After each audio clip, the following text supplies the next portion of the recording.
ఇది ఒక మహిమ కలిగిన పరిచర్య. ఏ పరిచర్య ఇది? ఒక మహిమ కలిగిన పరిచర్య. కులాలున్న పరిచర్య కాదు ఇది, రాజకీయాలు ఉన్న పరిచర్య కాదు, ఏ కమిటీలు ఉన్న పరిచర్య కాదు ఇది. ఇది మహిమ కలిగిన ఉపదేశ క్రమములో ఉన్న పరిచర్య.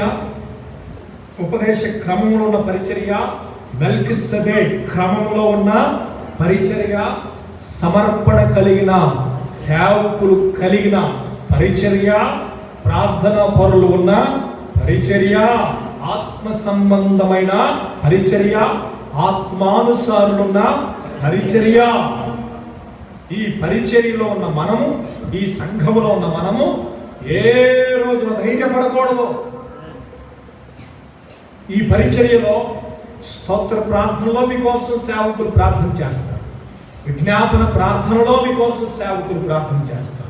వ్యక్తిగతంగా ఒంటరిగా ఉన్నప్పుడు, మీ కుటుంబాల గురించి ఆలోచన చేస్తున్నప్పుడు కన్నీరు విడిచే ప్రార్థన చేసే సేవకులు, సమర్పణ కలిగిన సేవకులు, ప్రతిష్ట కలిగిన సేవకులు, సేవ మాత్రమే చేసే సేవకులు, సంఘ క్షేమాన్ని గురించి భారము ఆలోచన కలిగిన కాపరులు ఉన్న ఈ పరిచర్య మహిమ కలిగింది. కాబట్టి మీరు అధైర్యపడకండి.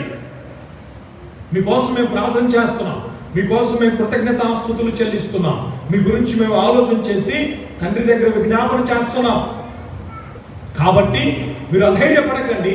ఆ కోణం ఒకటి. రెండవ కోణం, మీరు కూడా పరిచర్యలో పాలిభాగస్తులు అవుతున్నారు కదా.